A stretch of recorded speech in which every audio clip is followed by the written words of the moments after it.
6번 그림은 토마토의 유통 경로를 나타낸 것이다. 가의 유통 경로를 나와 같이 변경을 하려고 합니다. 효과로 옳은 것을 물어보고 있네요. 가랑 나를 보세요. 어떻게 변했어요? 가에서 나로 가면서, 자, 매집상 무슨 기관이에요? 수집기관이죠. 가운데 도매상 중개기관입니다. 도매상 소매상 무슨 기관이에요? 분상기관이죠. 그러니까 가에서 나로 가면서 수집기간 없어지고요, 분상기간 없어졌습니다. 즉 유통 경로가 어떻게 됐어요? 단축이 된 거죠. 유통 경로가 단축이 되면 가장 큰 장점, 바로 비용이 저렴해진다라는 겁니다. 그러면 보기 한번 보도록 하죠. 카톡이 왔네요. 미안합니다. 기억, 생산자의 판매 비용을 줄일 수 있다. 자, 비용을 줄일 수 있다. 그렇죠. 판매 비용을 줄일 수 있다. 니은, 소비자는 신선하고 저렴한 가격으로 구매할 수 있다. 중간 유통 과정을 거치지 않기 때문에 생산자에서 소비자로 바로 가게 되죠. 그러니까 신선도 유지하는 데 유용할 거고요. 가격도 마찬가지로 저렴해질 것입니다. 니은도 맞네요. 그럼 기억이랑 니은이 안 들어간 거 원래? 5번밖에 없네요. 그럼 디귿이 만나볼게요. 생산자의 이력을 알 수 있어 상품의 신뢰성이 높아진다. 생산자에서 소비자로 바로 판매가 되죠. 그럼 어떤 생산자가 나한테 물건을 팔았는지, 바꿔 얘기하면 소비자는 누가 나한테 물건을 팔았는지 바로 알 수 있죠. 그러니까 생산자의 이력을 바로 확인할 수가 있다라는 겁니다. 정답은 5번이 되겠네요. 자, 다음으로 넘어갑니다. 다음은 동그라미 식품 주식회사의 유통 경로 변경에 관한 글이다. 유통 경로 변경, 어떻게 변경했는지 한번 보도록 할게요. 가에 대한 설명으로 옳은 것은, 쭉 보니까, 자, 여기서부터 한번 보도록 하죠. 따라서 다소 시간이 걸리더라도 특정 지역 내에서 하나의 대리점이 자사의 제품을 취급하는 가 유통경로 정책, 유통경로 정책 3가지 배웠던 거 기억나요? 3가지 배웠던 거 기억나요? 첫 번째, 모든 사람이 다 판매할 수 있게 하는 거, 개방이 있었고요. 그리고 특정한 조건을 만족한 사람만 판매할 수 있게 하는 거, 선택이 있었습니다. 자, 그 다음 마지막 3번째게 하나의 업체만 우리 제품을 판매하게 할 수 있는 거, 전속이라는 유통 경로 정책이 있었죠. 그럼 가에 들어갈 내용은 보세요. 하나의 대리점에서만 자사의 제품을 취급한다. 가에 들어갈 거 3가지 중에서 뭐에 해당이 되겠어요? 바로 전속에 해당이 될 겁니다. 그러면 보기를 보도록 하죠. 선택적 유통경로에 해당된다. 선택이 아니라 전속입니다. 전속. 2번, 유통기관의 통제가 강한 유통경로 정책에 해당한다. 내가 선택한 곳 한 군데서만 내 물건을 팔 수 있죠. 그러니까 통제가 강할 수밖에 없을 겁니다. 정답은 2번이 됩니다. 나머지 보기 한번 보도록 할게요. 소비자에게 자사제품 노출을 증가시킬 수 있다. 전속은 한 군데서만 팔죠. 전속보다 노출이 큰 거는 오히려 선택과 개방이고요. 가장 노출이 큰 거는 바로 개방일 것입니다. 따라서 3번은 해당 사항이 없고요. 4번, 주로 편의품에 대량으로 판매할 때 적합한 정책이다. 이거 어떤 정책 쓰는 게 좋겠어요? 개방을 쓰는 게 좋겠죠.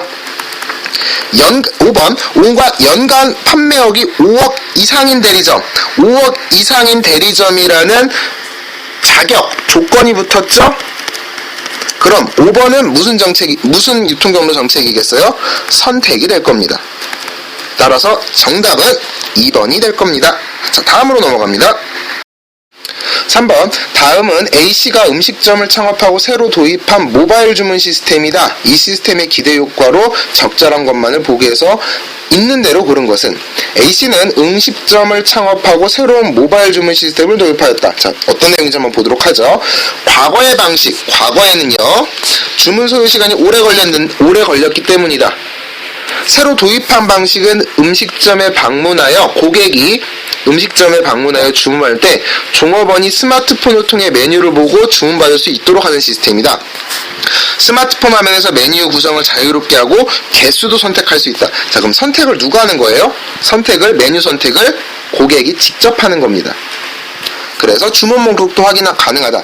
기존에는 이제 고객이 주문을 하고 주문된 내용을 종업원이 가가지고 흔히 말하는 그 음식을 만드는 사람한테 뭐뭐뭐가 주문이 되었다라고 얘기를 했습니다. 그런데 이 시스템은 스마트폰에 있는 메뉴를 보고 그 고객이 직접 주문을 해요. 그러면 주문을 처리하는 시간이 어떻게 되겠어요? 최소화될 겁니다.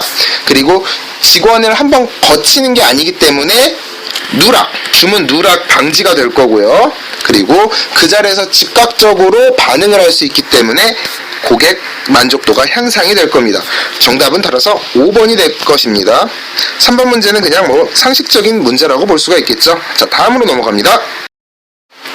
2번, 다음은 유통의 기능에 관한 내용이다. 유통의 기능, 가에서 다에 대한 설명으로 오는 것은 유통의 기능 3가지 있었습니다. 기억나세요? 첫 번째, 유통 조성 기능, 그 다음에 두 번 가운데에 있었던 매매 기능, 그리고 세 번째가 무슨 기능이었죠?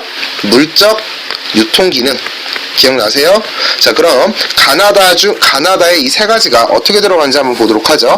두 번째 줄, 유통의 기능에는 생산자로부터 상품을 구입하는 소비자에게 상품을 판매하는 생산자가 나오고요. 소비자에게 나갑니다. 소유권이 이전이 되는 거죠. 가에 들어갈 기능은 매매 기능일 겁니다. 물류에서 중심이 되는 기능, 무슨 기능일까요? 바로 물적 유통 기능일 겁니다. 운송이라든가 보관 등이 해당이 될 거고요. 원활한 유통이 가능해지도록 하는 보험, 정보통신 활동, 그 다음에 손해 발생 시 보상하게 하는 기능, 유통 조성 기능일 겁니다. 그러면 이제 보기를 보도록 하죠. 1번, 가는 시간적 불일치를 조절해준다. 시간적 불일치를 조절해주는 것은 보관 기능이죠. 그죠? 그러니까 가가 아니라 뭐겠어요? 보관 기능이기 때문에 나에 해당이 될 겁니다. 2번, 가는 위험으로 인한 손해를 해결해준다.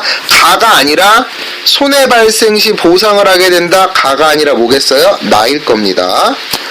나는 소유권을 이전시켜주는 사업의 본원적 기능이다. 소유권 이전과 관련된 거는 나가 아니라 뭐예요? 가가 해당이 될 겁니다. 4번, 다는 생산지와 소비지의 불일치를 조절해준다. 생산지와 소비지의 불일치를 조절해주는 거는 운송이죠. 운송은 무슨 기능에 해당돼요? 가가 아니라, 그렇죠, 나에 해당이 될 겁니다. 따라서 정답은 5번이 됩니다. 1번, 다음 요금 징수 과정에서 사용되고 있는 기술이 기존의 바코드에 비해 갖는 장점. 제시문을 한번 보도록 하죠. 카드를 리더기에 가까이 대면 카드에 내장된 칩이 리더와, 동그라미 쳐봅시다. 무선으로 교신한다. 바코드는 직접 갖다 댔어야 됐습니다. 근데 이거는 무선으로 교신하여 자동으로 요금을 징수한다라고 하네요. 기억, 원거리 판독이 가능하다. 맞을 거고요. 화물의 공차율을 줄일 수 있다. 전혀 관련 없는 얘기입니다. 상품 추적에 효과를 발휘할 수 있다. 원거리에 있으니까는 그냥 지나가도 그 상품에 관련된 정보를 읽어드릴 수 있으니까 맞을 거고요. 상품별로 판매 구성 비율을 측정할 수 있다. 이거 어떤 기술과 관련되어 있죠?